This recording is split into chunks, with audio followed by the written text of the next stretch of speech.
최순실 씨의 딸 정유라 씨가 어제 이재용 삼성전자 부회장 재판에 증인으로 출석을 해서 폭탄 증언을 쏟아냈습니다. 급기야 정 씨 측의 변호인은 살모사 같은 행동이다 이렇게 얘기하면서 정유라 씨를 비난하기도 했는데요. 정유라 씨는 도대체 왜 이재용 부회장 재판에 느닷없이 모습을 드러낸 것일까요? 관련해서 세 분의 전문가 모시고 이야기 나눠보도록 하겠습니다. 정상근 미디어오늘 기자님 계속 자리하고 계시고요. 네. 백성문 변호사님 나오셨습니다. 어서 오십시오. 네, 안녕하세요. 깜짝 놀라셨죠? 네. 전 정말 많이 놀랐어요. 당연히 안 나올 거라고 생각을 했는데 네. 나온 것까지도 놀랐는데 나와서 네. 했던 발언들을 보고는 정말 많이 놀랐어요. 아, 정유라 씨가 아니라 정봉주 의원이 안 계시고 제가 계셔서 놀란 게 아니냐고 질문했는데. 이것도 놀랐네요. 오늘 두 번 두 번 놀라셨군요. 놀랐습니다. 예, 만나서 반갑습니다. 네, 전 반갑습니다. TV에서 많이 뵀습니다. 아, 고맙습니다. 심리분석가이신 박상희 소장님 자리하셨습니다. 안녕하세요. 어서 오십시오. 네, 너무 미모가 출중하셔가지고 제가 살짝 기가 죽습니다. 전혀 아닙니다. 네, 시청자 여러분들께서도 샵 5400, 샵 5400으로 다양한 의견을 보내주시기 바랍니다. 지금 현재 페이스북 라이브로도 진행하고 있는데요. 많이 시청해 주시기 바랍니다. 본격적으로 얘기를 좀 시작해 보도록 하겠습니다. 당초 재판에 안 나오겠다 이랬어요. 안 나오겠다고 했죠. 네. 변호인들한테도 알리지도 않고 새벽에 갑자기 검찰이 대기시킨 차에 타가지고 딱 나온 거예요. 어떻게 기자들도 난리가 났더라고요. 아수라장이 벌어졌어요. 아, 네, 그렇죠. 이제 지난 8일만 해도 본인이 증인으로 나오지 않겠다고 했고, 네. 또 11일만 해도 불출석 사유서를 그렇죠. 제출까지 했는데 갑자기 네. 그날 새벽에 봉고차 타고 어디 가더니 네, 재판장의 모습을 딱 드러내니까 네. 오전에 그야말로 뭐 취재를 하는 기자들도 네. 네, 보고 있던 많은 사람들도 다 멘붕에 빠졌지만 역시나 네, 최순실 측 변호인 측에서 가장 네. 큰 멘붕에 네, 빠진 것 같더라고요. 변호사님 이런 경우를 변호인들은 어떻게 해석을 합니까? 변호인들에게는 알려야 되는 거 아니에요? 저는 이런 경우를 거의 본 적이 없어서요. 네. 그러니까 변호사의 생각과 다르게 본인이 직접 증인으로 나가는 경우는 네. 거의 못 본 것 같아요. 최소한 예를 들어서 검찰에서 연락이 오면 네. 우리 불출석 사유서 냈는데 네. 검찰에서 또 나오라고 하는데 이거 어떻게 해야 될까요? 라고 문의라도 하죠. 네. 아니면 그 문의를 받고 우리가 불출석 사유서 냈지만 네. 그래도 내 입장도 있으니까 저 나가서 증언하고 싶어요라고 이 정도는 알리는 게 정상인데 네. 지금 이경재 변호사도 굉장히 센 소리 많이 냈죠. 뭐 네. 특검에서 이거 회유하고 압박가해서 아이를 뭐 사실상 납치해서 한 거다. 지금 정유라 씨가 납치될 사람이에요. 딱 보시면 아시겠지만 이건 본인의 의지로 나와서 한 얘기, 그렇죠. 어제 한 얘기들을 예, 들어보면 예. 그렇기 때문에 이경재 변호사 너무 당황해서 어찌 네. 보면 이런 얘기 하는 것 자체가 실기입니다. 실수예요. 예. 그러니까 특검에서 놀란 압박을 것 가했다는 같아요. 증거 전혀 예. 없는데도 불구하고 정유라 씨가 나가서 생각지도 못한 얘기를 쏟아내는데 이 얘기들은 삼성한테만 불리한 게 아니라 최순실에게도 엄청나게 불리한 얘기예요. 엄마한테 그러니까 이경재 변호사는 가만 생각해보면 아시겠지만 네. 최순실의 변호사고 정유라도 변호를 하는 그렇죠. 거예요. 근데 지금 둘을 같이 변호하는데 네. 상반된 입장을 얘기를 하면 다음 재판에 당장 지금 정유라의 증언을 탄핵해야 될 입장이 됩니다. 그러니까 지금 난감한 상황이 될 수밖에 없는 거죠. 그래서 둘 중에 하나는 지금 그 정유라 사임계를 써야 되겠다 이런 얘기가 나오는 그렇죠. 거군요. 그렇습니다. 그 심리적으로요. 네. 박상희 선생님, 이거 어떻게 봐야 됩니까? 도대체 그 밤사이에 무슨 심경의 변화가 있었다고 봐야 됩니까? 네, 그러니까 이 정유라 심리만큼 이번 국정농단의 대상인 모든 사람의 심리를 제가 연구해봤지만 네. 정유라 이번 행동의 심리만큼 어려운 게 없는데요. 네. 도저히 그 엄마에게 비수를 꽂은 거기 때문에 정유라에 대한 최순실의 마음은 온 국민이 다 알고 있잖아요. 네. 아주 유별나지 않습니까? 그러니까요. 그런 그런데 엄마가 없어요. 그렇죠. 네. 사실은 이 모든 국정농단이 다 정유라 하나를 위해서 시작된 거라고 봐도 과언이 아닐 정도의 행동을 예, 해왔는데 예. 그 딸은 지금 엄마에게 이 정말 결정적인 순간에 비수를 꼽았다는 얘기예요. 네. 근데 그의 이제 그녀의 심리는 무엇일까? 예. 저도 이제 굉장히 좀 연구 중인데 다른 이유 가지고는 잘 설명이 안 되고 정유라가 내가 지금 내 눈앞에서 밤새 자고 있는 이 쌕쌕거리는 이 갓난 아이, 이 아이랑 내가 다시 헤어질 수 있다라는 거에 거의 굉장히 트라우마 정도의 충격, 공포심을 갖고 있는 건 아닐까 하는 생각을 좀 개인적으로 해봤어요. 그러니까 이게 밤이고 엄마들이 아이 자는 모습을 볼 때 가장 만감이 교차하잖아요. 그렇죠. 이 아이를 내가 보호해야 돼. 헤어지면 네. 안 돼. 네. 근데 한번 지금 헤어졌다 만난 아이입니다. 그렇죠. 그렇기 때문에 이 아이랑 헤어지지 않기 위해서 나는 무엇이든지 할 수 있어. 이런 생각에 사로잡혀서 어떻게 보면 합리적인 생각은 아닐 수도 있어요. 물론 이제 국민 입장에서는 아주 잘했다라고 얘기해야 되지만 네. 객관적으로 정유라의 가족의 입장이나 변호사 입장에서 보면 네.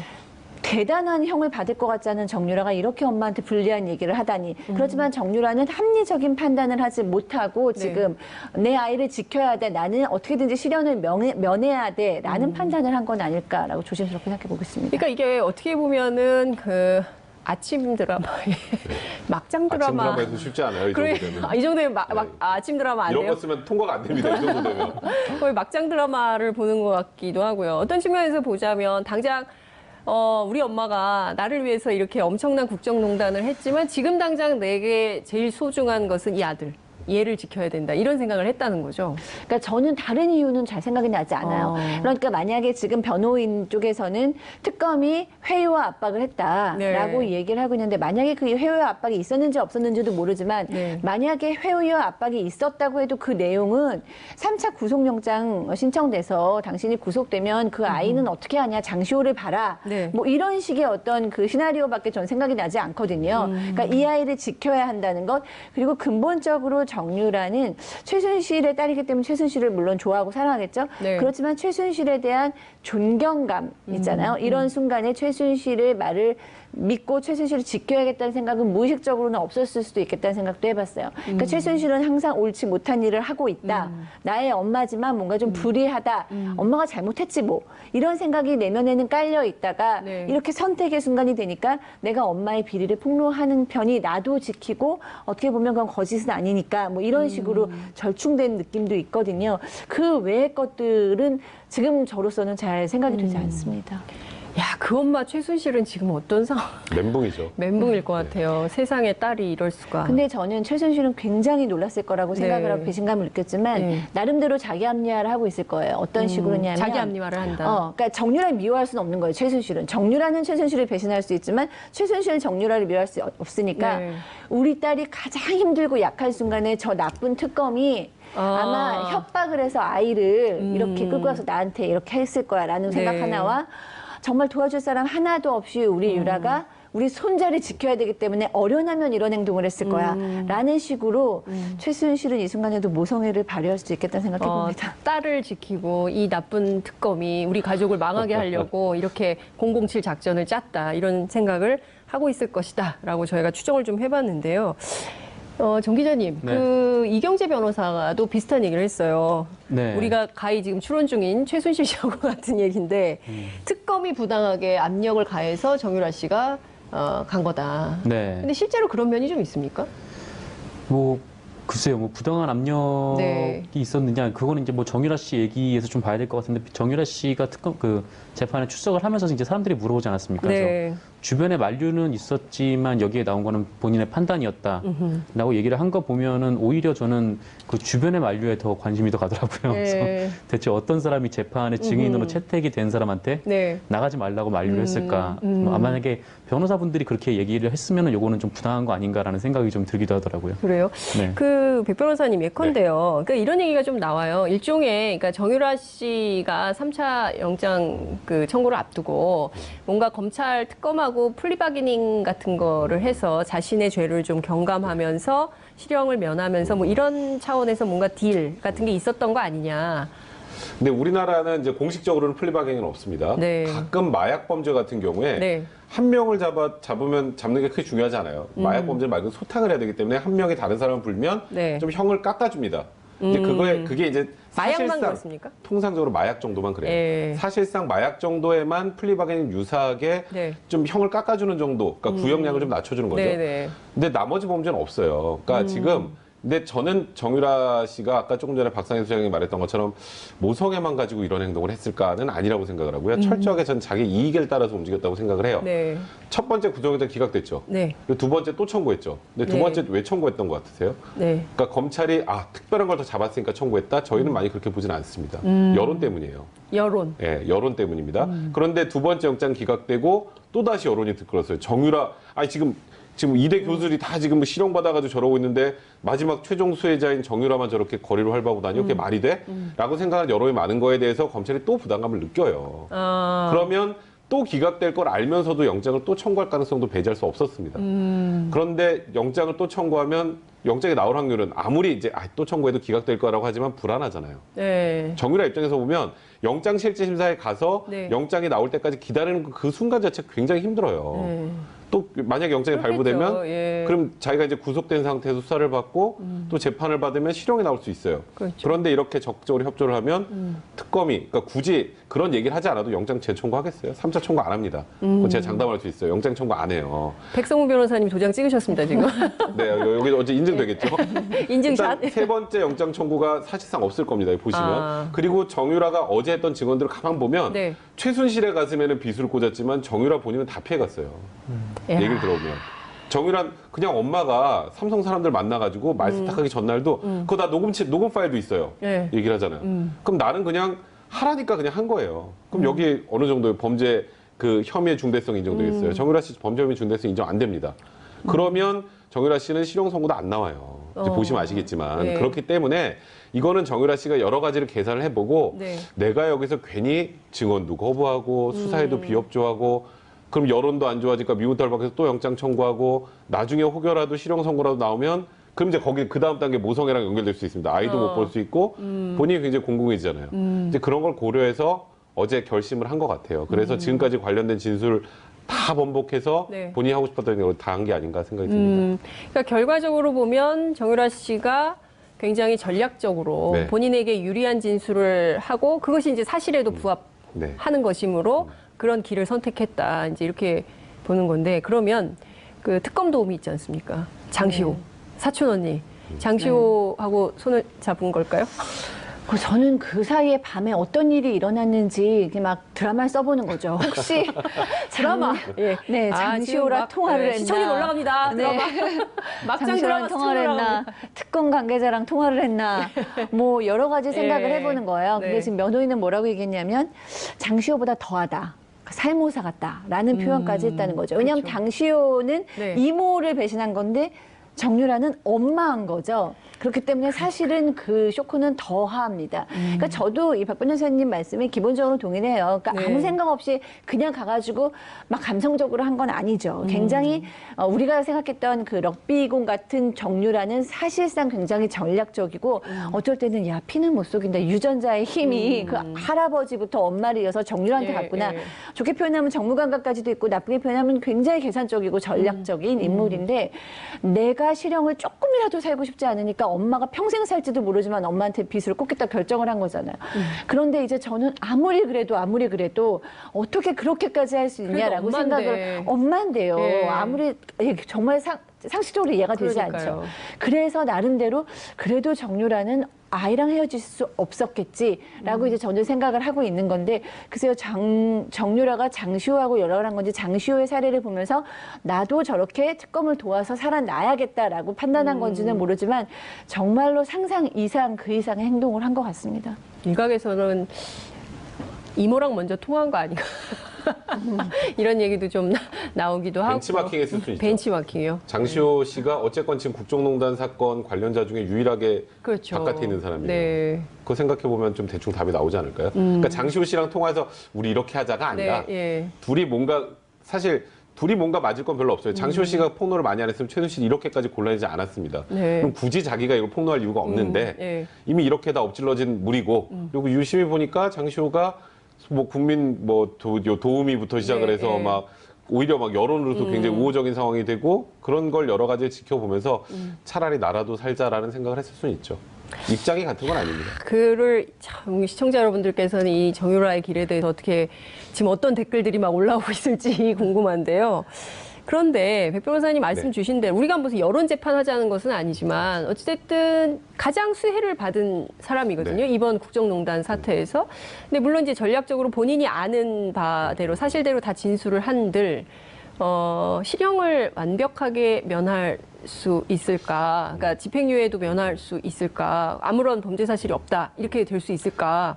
국민들은 굉장히 궁금하거든요. 범죄 사실이 없다는 아니죠. 네. 그러니까 이대 학사비리 관련해서도 일단 사실상 정유라가 금메달 목에 걸고 들어가서 네. 통과했고 나중에 학점 뭐 결석했는데 학점 잘 받았지만 네. 그 과정에서 주도적 역할한 건 정유라는 아니죠. 최순실이 맞습니다. 그거는 뭐 정유라가 직접 먼저 처음부터 이걸 다 뭐 이런 걸 짜가지고 2대 학장을 구슬리고 어떻게 해서 해야겠다라고 계획을 세운 건 아니잖아요. 네. 그 중심은 최순실이 있었고 수혜를 받은 게 정유라기 때문에 국민적 비난 가능성이 크지만 법적 비난 가능성만 놓고 보면 그렇게까지 크지 않아요, 사실.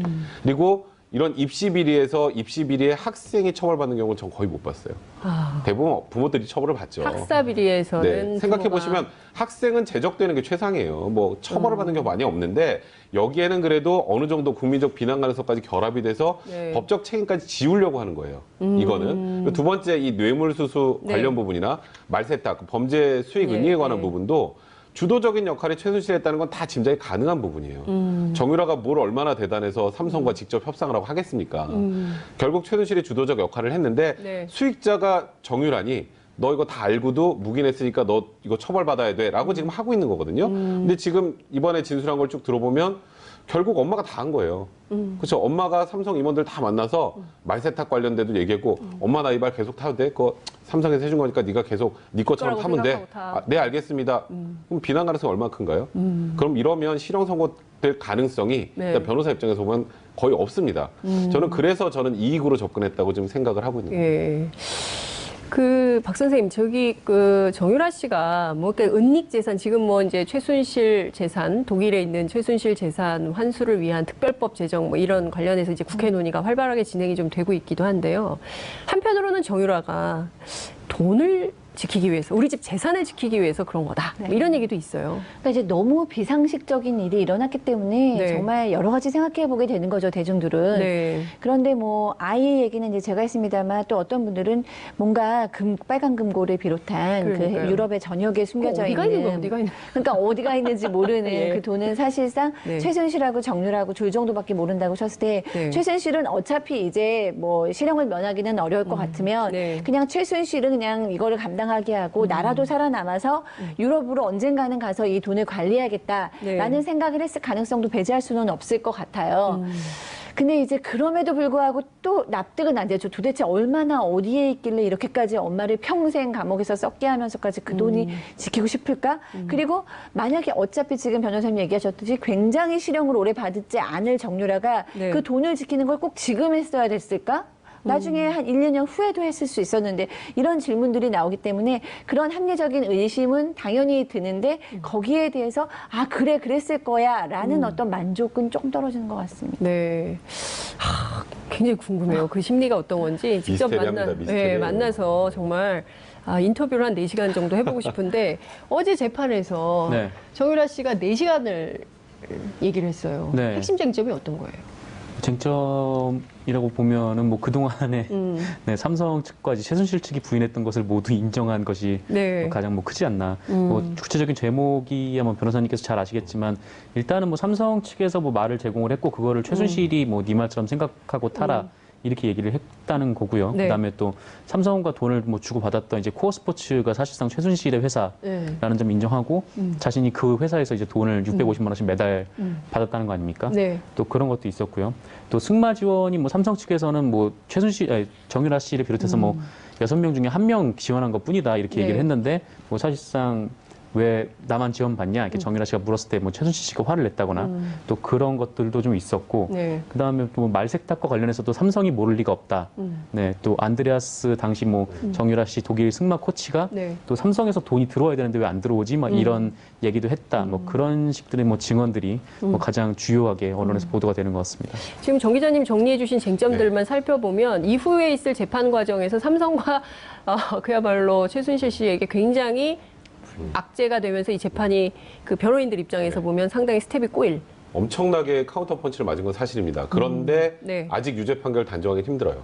그렇습니까? 그러니까 우리는 야 이제 삼성에서 돈 준 거, 뭐 네. 말 준 거, 말 얘가 탄 거 다 네. 확인됐으니까 이제 유죄다라고 생각하지만 네. 뇌물죄는 네. 돈을 준 것까지만 입증하면 되는 게 아니라 그다음에 이게 대가성, 또 직무 관련성 이런 부분이 인정이 돼야 되잖아요. 네. 거기서 핵심은 삼성의 경영권 승계 과정을 대가로 이 말하고 돈을 지원해 줬다는데 네. 그 다음 단계가 또 있죠. 박근혜 전 대통령과 최순실이 경제 공동체까지 인정이 돼야 그래야 유죄 판결이 나오는 거예요. 아. 근데 첫 번째 돈 주는 과정부터가 네네. 삼성과 최순실은 이제 부인하고 있었던 거잖아요. 그렇죠. 이건 승마 유망주 다 전체적으로 지원했던 거고 얘가 그냥 일부 혜택만 받았다는 게 삼성의 주장이었는데 그렇죠. 그게 아니라 특정하게 정유라에게 돈이 갔다라는 부분이 이제 정유라의 증언을 통해서 확인이 되는 거고 네. 이 돈이 갔다는 게 확인돼도 다음 두 가지 스텝이 또 남아 있기 때문에 네. 아직은 굉장히 큰 타격을 입은 건 사실이나 유죄 판결을 단정할 수 있는 그런 상황까지는 아직은 아닙니다. 그렇군요.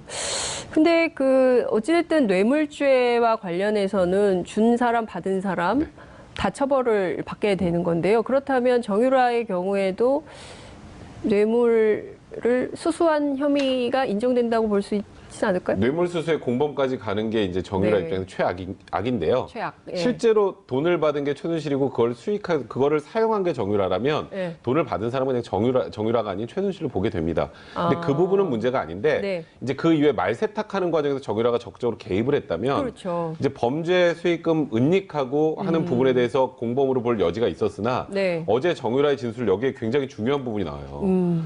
이거 말세탁, 그러니까 소위 말을 블라디미르 비싼 말로 바꾸면서 네.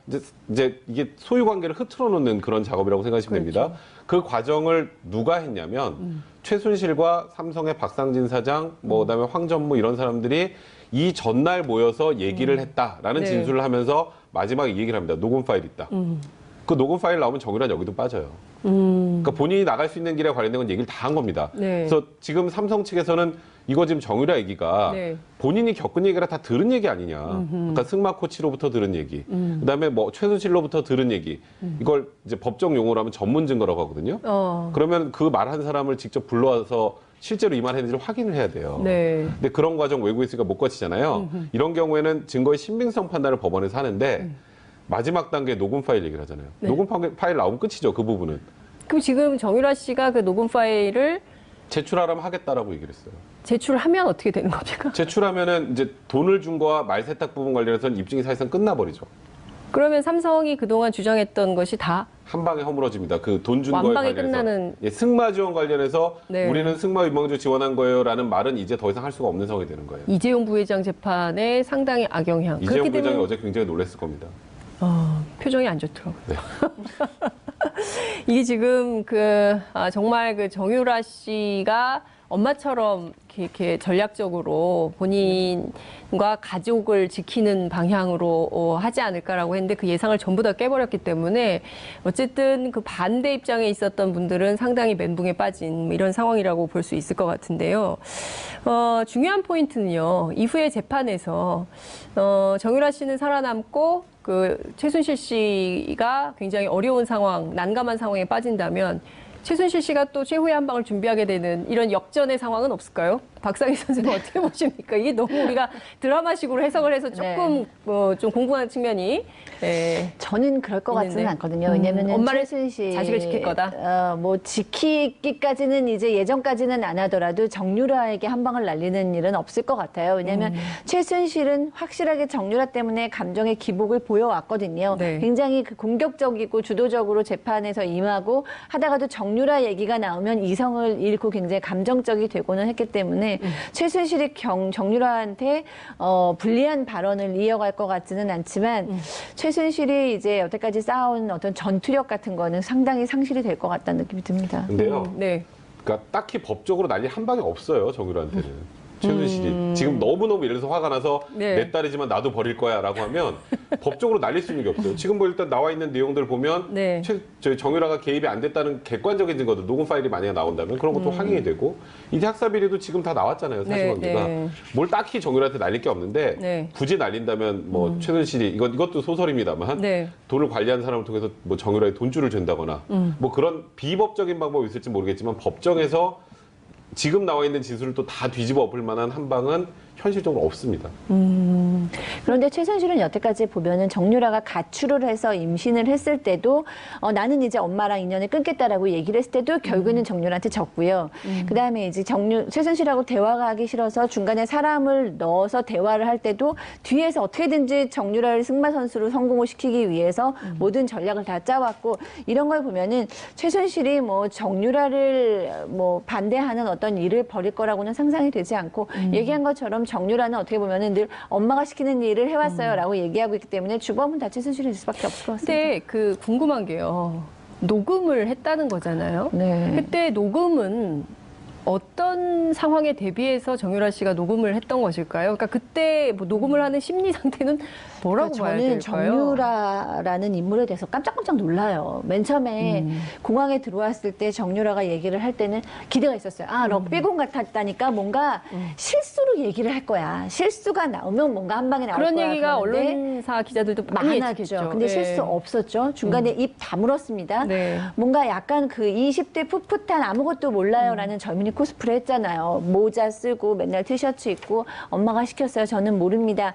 라고 얘기했다가 나중에 보니까 사실 한국의 뭐 야당 상황까지도 다 알고 있었던, 다 파악하고 있었던 생각보다 되게 치밀한 인물인 걸 알게 돼서 전 놀랐는데 네. 지금 최순실을 한테 이렇게 반대가 되는 그 증인이 된 것도 놀랍지만 또 이렇게 얘기하는 것들 다 녹음을 하고 있었다는 것. 그러니까 어느 순간 아 모든 자료가 필요해라는 판단을 했겠죠. 그래서 저는 정유라가 아이 같은 얼굴을 하고 나는 아무것도 몰라요라는 표정을 짓고 있었지만 모든 정보나 자료를 착실하게 모으고 있었을 거라고 본인한테 유리한 자료를 모으고 있을 거라고 생각이 들고요. 네. 또 사실상 이런 뭐 그 삼성에 대한 것을 6월 27일 캄프라데 코치하고 전화를 할 때 녹취했던 것은 오늘날의 이 증언을 내가 할 수도 있다라는 언젠가 유용하게 쓰일 수 있다라는 판단을 했다라고 봤을 때 감정적으로 즉흥적으로 움직이는 사람은 분명히 아니다. 정유라는 굉장히 치밀하고 계산적이게 네. 전략적으로 본인을 방어하고 있다는 생각이 좀 듭니다. 그러니까 나중에 혹여라도 이건 저는 최순실 씨 때문에 녹음했을 것 같지는 않고요. 네. 삼성으로부터 버림받을 수 있으니까. 아. 네, 이거는 굉장히 중요한 자료죠. 삼성이 이 녹음 결국 파일이 있으면 그렇죠. 나중에 함부로 할 수 있겠어요? 그렇죠. 말견하기 전날 삼성 사장하고 임원진이 일종의 와서 지금. 삼성을 날릴 수 있는 스모킹 건. 그러니까 저는 그러니까 오히려 나중에 삼성 때문에 쥐고 있었던 증거가 아닌가. 근데 물론 이것 때문에 결국 최순실 씨도 이번에 많이 다치겠지만 네. 결국 이제 이 녹음의 타겟은 이제 삼성 쪽이 아니었을까 저는 개인적으로 생각이 드네요. 또 다른 정보 수집을 했을까요? 전 더 있을 수도 있다 생각이 들어요. 그러니까 이런 걸 녹음해 놨다는 건 네. 우리 전화할 때 맨날 녹음하세요? 안 하죠. 코치랑 전화할 때 녹음할 일 별로 없잖아요. 정 기자님 녹음 기자들은 해요. 기자분들은 좀 하시죠. 취재를 할 때만 합니다. 네. 그래서 근데 사전에 녹음한다고 얘기하고 녹음해야 돼요. 녹음을 했다라는 건 이것만 녹음했겠어요? 이 캄플라데 코치랑 전화하는 거 그 전에 다른 것도 녹음했을 가능성이 있죠. 지금 녹음 파일을 준다는 게 이 녹음 파일만 준다는 건지 네. 그 전에 이 캄플라데 코치랑 얘기하면서 전화하면서 했던 녹음 파일을 준다는 건지 아직 몰라요. 그래서 지금 삼성 측에서 주장을 하는 것처럼 이거 다 전에 들은 얘기니까 신빙성 없다고 주장을 하고 있잖아요. 네. 이걸 한 방에 무너뜨릴 수 있는 그런 녹음 파일들이 굉장히 많이 있을 가능성도 분명히 있다. 예컨대 정유라 씨가 갖고 있는 휴대폰을 네. 혹은 또 녹음 자료를 통으로 다 낸다면 이번 국정농단 사태에 비어있는 빈칸들이 다 많이 채워줄 수도 있죠. 그러니까 지금 사실 특검도 어제 진술할 때 좀 놀랐을 거예요. 특검도 진술하라고 이렇게 네. 설득은 했겠지만 네. 나와서 이 정도까지 얘기할 거는 몰랐을 아니 이렇게까지 거고요. 협조를 그리고 제일 놀랐을 건 이제 뭐 어쨌건 지금 삼성 쪽 변호인단이 제일 놀랐을 거고 네. 그리고 이 재판에 들어오진 않았지만 이건 어제 삼성 재판이었으니까요. 네. 이 나중에 여기서 증언한 거 지금 최순실 씨하고 박근혜 전 대통령 재판에도 나중에 증거로 다 쓸 수 있거든요. 이게 그러면 박근혜 전 대통령 재판까지도 영향을 미칠 당연히 미치죠. 뇌물 사건. 그러니까 네. 궁극적으로 가장 놀란 건 최순실 씨, 네. 최순실 씨의 변호인단이 가장 놀랐을 거고 네. 어제 삼성 측 변호인단도 사실상 이 순간에는 좀 멘붕에 빠져났을까 그런 생각이 듭니다. 정 기자님, 그 네. 삼성이 이 정 씨가 한 얘기는 다 전해 들은 얘기다. 따라서 네. 이것은 신빙성이 없다. 뭐 직접 개입한 것이 아니라 전해 들은 거기 때문에 이거는 자료의 가치가 없다 이렇게 폄훼를 했다고 봐야 되는데요. 네. 삼성의 이런 주장이 재판부를 설득할 수 있을까요? 뭐 아까 변호사님께서 말씀하셨지만 네. 뭐 일단 전원이니까 뭐 그렇게 뭐 본인들한테 뭐 유리하게 적용될 수도 있고요. 근데 뭐 삼성 입장에서는 뭐 지금 이렇게밖에 얘기를 할 수가 없지 않았을까라는 생각이 좀 들더라고요. 그래서 네. 여기서 뭐 갑자기 정유라 씨가 나오는 것도 몰랐던 데다가 나와서 이런 말을 할지도 몰랐으니까 뭐 여기서 뭐 어떻게 껌껌이 반박하는 자료를 찾을 수도 없었던 거고 삼성 입장에서 할 수 있는 얘기가 이거밖에 없지 않았을까 네, 그런 생각도 좀 들더라고요. 원래 이렇게 증인이 나오면요 네. 어느 정도 무슨 얘기를 할지가 예상이 돼요. 그리고 증인으로 나오는 게 대부분 검찰 조사, 경찰 조사에 나왔던 얘기를 기초로 물어보기 때문에 네. 그러니까 우리가 증거로 사용하는 거 우리 동의 안 해요. 그러면 이제 증인으로 부르는 거잖아요.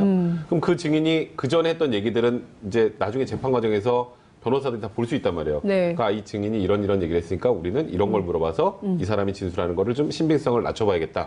이런 준비를 하는데 정유라는 검찰에서 특검에서도 이런 얘기 한 적이 없는 걸 나와서 지금 얘기를 하잖아요. 그렇죠. 그럼 삼성 측 변호인단도 대응할 방법이 없는 거예요. 현장에서 현장 대응력이 굉장히 떨어지는 아니 거죠. 현장 대응력이 여기는 네.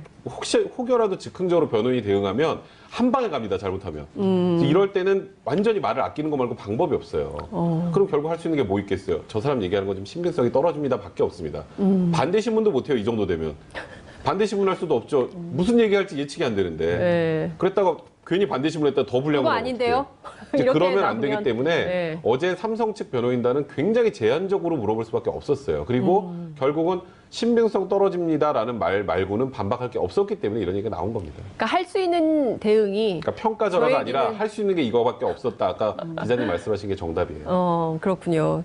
할 수 있는 게 전해 들은 얘기로 신빙성이 없다. 이것 말고는 더 대응할 내용이 없었다. 이런 말씀 좀 주셨는데요. 살모사 같은 행동을 했다. 굉장히 비유치고는 독한 비유를 변호인이 했어요. 사실 변호인하고 이게 의뢰인이 거의 한 몸으로 법정에서 움직여야 되는데 완전히 디스를 한 거거든요. 완벽한 디스죠. 이거는 네. 왜냐하면 정유라의 변호사 이코르 최순실의 변호사잖아요. 네. 그러니까 이거는 지금 최순실 재판도 다 어그러지게 생겼단 말이에요. 지금 정유라가 삼성 재판에서 얘기를 했지만 네. 제가 말씀드렸던 것처럼 이거는 어차피 여기 박근혜 전 대통령과 최순실 재판에 사용될 수밖에 없는 증거예요. 그러면 엄마 가슴에 비수를 꽂은 거 살모사가 네. 태어나서 자기 부모를 먹어치운다고 해서 살모사라고 하잖아요. 그러니까 이거는 엄마를 먹어치운 상황이다라고 비난을 하면서 우리가 사임할 수밖에 없는 상황이 아닌가, 사임계도 고려해야 된다는 게 이제는 이 둘을 같이 변호를 할 수가 없잖아요. 입장차가 달라지니까. 지금 당장 다음 재판에서 이 정유라 네. 진술의 신빙성을 낮추는 방법을 고민해야 되는 게 정유라의 변호사예요. 그게 말이 되나요? 그러니까 내가 재판 지금 전략이 선임한 완전히- 사람의 예. 변론해줘야 되는데 이 사람이 진술이 잘못됐어요라고 주장을 해야 되는 상황까지 되니까 예. 변호사 입장에서도 멘붕인 거고 그럼 여기를 사임하고 최순실만 하던가 이제 본인도 선택을 해야 되는 상황이 됩니다. 그러다 보니까 네. 이런 좀 변호사 입에서 나오기 힘든 격한 표현까지 나온 거고요. 제가 하나만 더 말씀드리면 네. 우리가 드라마 보면 네. 막 갑자기 새로운 증이 탁 나타나가지고 진술하면 그거 가지고 막 서로 공방하고 예, 싸우잖아요. 예. 현실은 없어요. 현실 법정엔 그런 거 현실 없어요? 법정에서는 예. 이게 수세물 일쪽 변호사가 예. 괜히 잘못 들어갔다 물리면 끝나요. 이 재판이. 그러니까 어제 삼성 변호사들이 아무리 유능해도 예. 어제 대응은 현실적으로 불가능했던 겁니다. 그러니까 그 삼성 측 변호사들이 잘못 대응한 게 아니라 아니, 그것이 그거는 이제 완전 최선의 FM 대로 한 거예요. FM 대로 한 방어였다. 겁니다. 이제 이런 말씀을 좀 주셨는데요. 그 박 선생님 저기 살모사 비유 잡아먹은 겁니까? 일단 뭐 이 변호사들 입장에서 봤을 때는 너무나 놀랐으니까 네. 그런 표현을 쓴 것 같은데 저는 정유라가 이 내 변호사가 나만 위해서 행동하지 않고 엄마의 마치 나는 부속처럼 부록처럼 나를 변호하고 있다라는 생각을 해오지 않았을까라는 생각이 들었고 아하. 사실은 그게 사실일지도 모른다는 생각이 들었어요.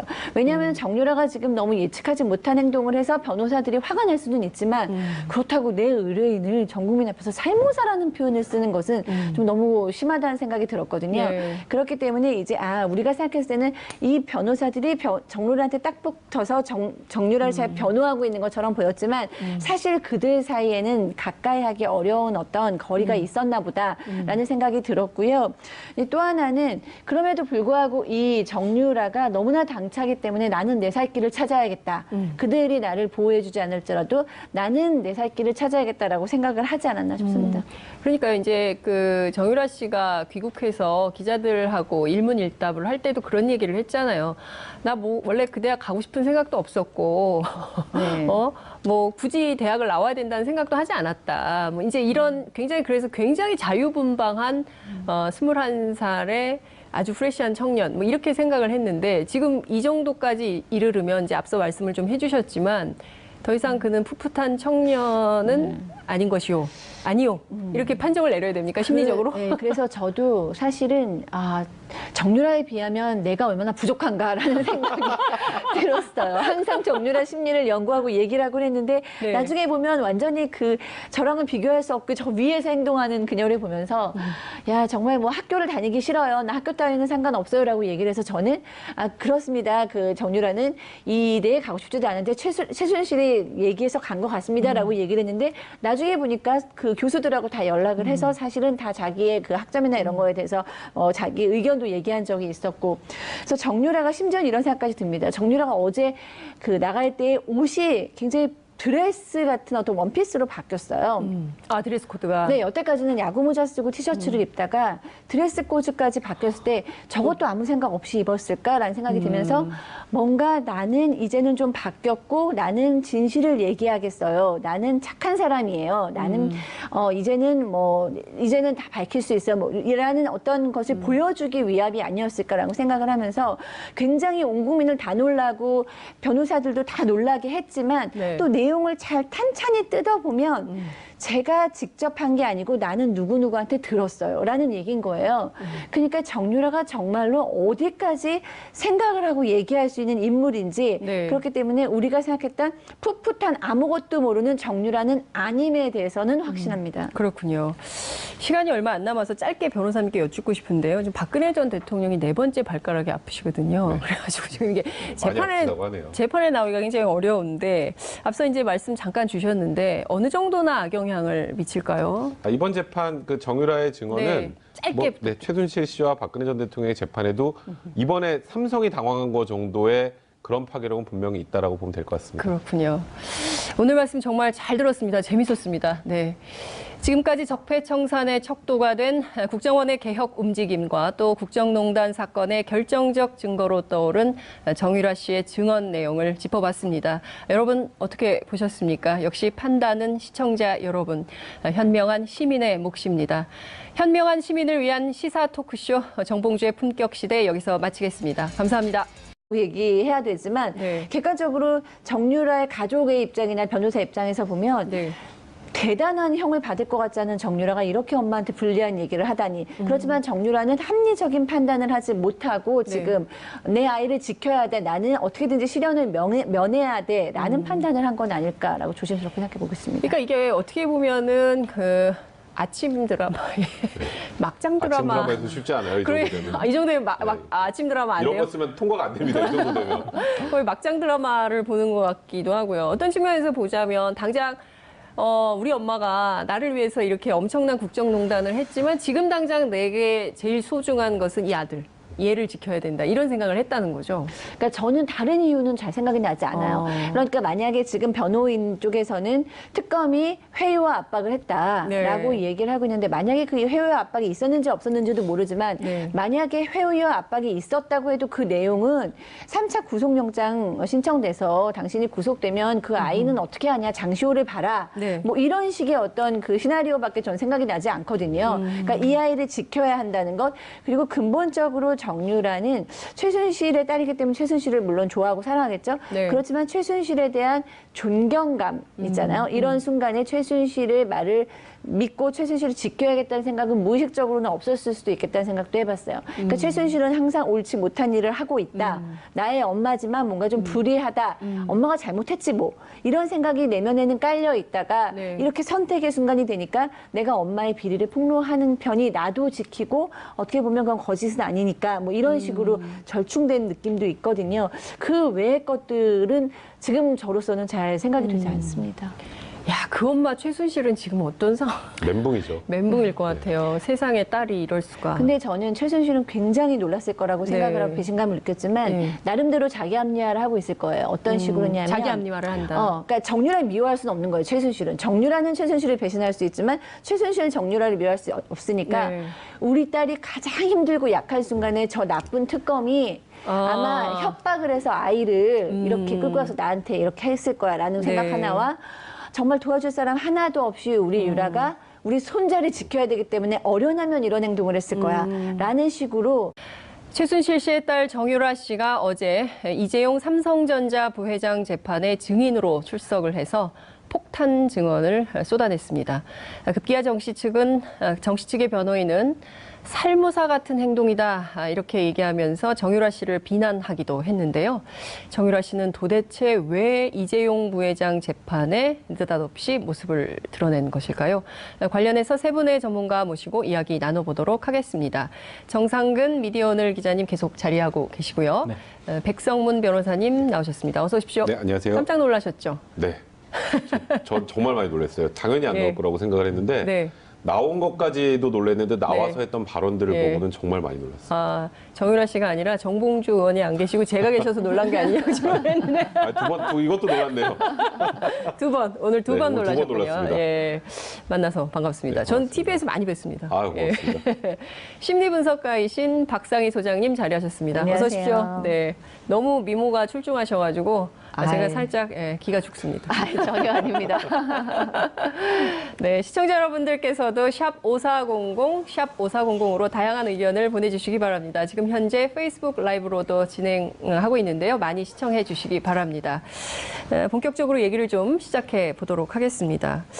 당초 재판에 안 나오겠다 이랬어요. 안 나오겠다고 했죠. 네. 변호인들한테도 알리지도 않고 새벽에 갑자기 검찰이 대기시킨 차에 타가지고 딱 나온 거예요. 어떻게 기자들도 난리가 났더라고요. 아수라장이 벌어졌어요. 아, 네, 그렇죠. 이제 지난 8일만 해도 본인이 증인으로 나오지 않겠다고 했고, 네. 또 11일만 해도 불출석 사유서를 그렇죠. 제출까지 했는데 네. 갑자기 그날 새벽에 봉고차 타고 어디 가더니 네, 재판장의 모습을 딱 드러내니까 네. 오전에 그야말로 뭐 취재를 하는 기자들도 네. 네, 보고 있던 많은 사람들도 다 멘붕에 빠졌지만 역시나 네, 최순실 측 변호인 측에서 가장 네. 큰 멘붕에 네, 빠진 것 같더라고요.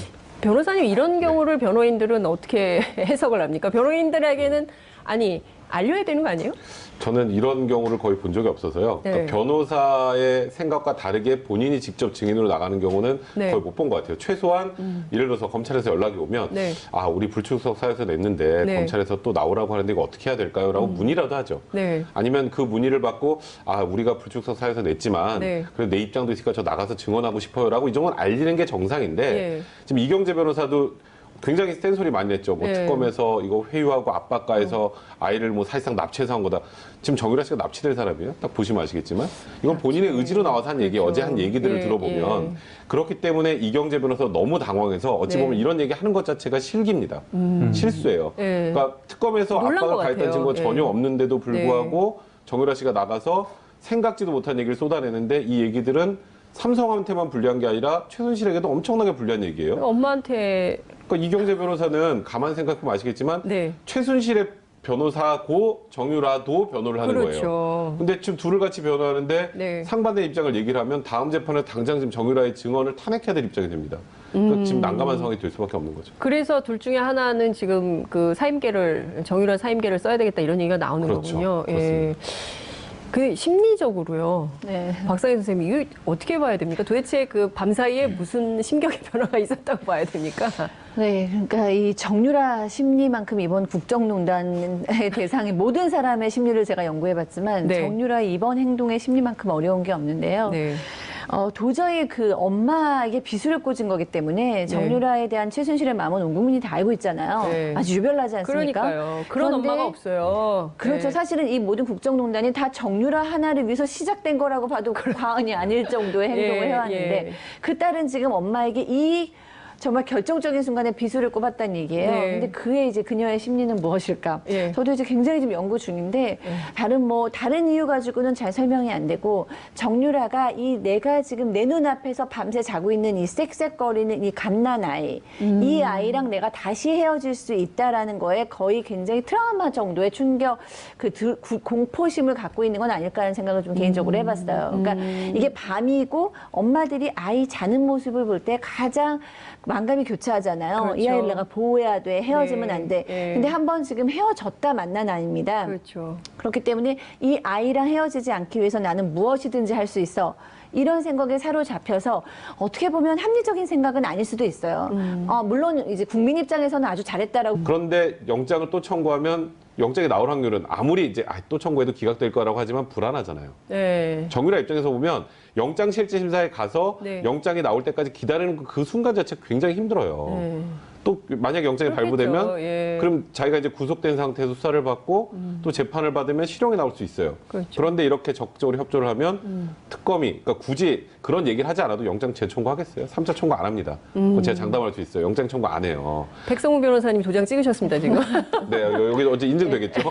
인증샷. 일단 세 번째 영장 청구가 사실상 없을 겁니다. 보시면. 그리고 정유라가 어제 했던 증언들을 가만 보면 네. 최순실의 가슴에는 비수를 꽂았지만 정유라 본인은 다 피해갔어요.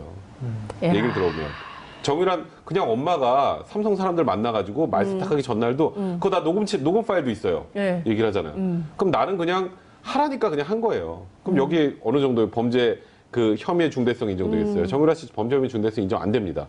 그러면 정유라 씨는 실형 선고도 안 나와요. 이제 보시면 아시겠지만 네. 그렇기 때문에 이거는 정유라 씨가 여러 가지를 계산을 해보고 네. 내가 여기서 괜히 증언도 거부하고 수사에도 비협조하고 그럼 여론도 안 좋아지니까 미운 탈박해서 또 영장 청구하고 나중에 혹여라도 실형 선고라도 나오면 그럼 이제 거기 그 다음 단계 모성애랑 연결될 수 있습니다. 아이도 못 볼 수 있고 본인이 굉장히 공공해지잖아요. 이제 그런 걸 고려해서 어제 결심을 한 것 같아요. 그래서 지금까지 관련된 진술 다 번복해서 네. 본인이 하고 싶었던 걸 다 한 게 아닌가 생각이 듭니다. 그러니까 결과적으로 보면 정유라 씨가 굉장히 전략적으로 네. 본인에게 유리한 진술을 하고 그것이 이제 사실에도 부합하는 네. 것이므로 그런 길을 선택했다. 이제 이렇게 보는 건데 그러면 그 특검 도움이 있지 않습니까? 장시호 사촌 언니 장시호하고 손을 잡은 걸까요?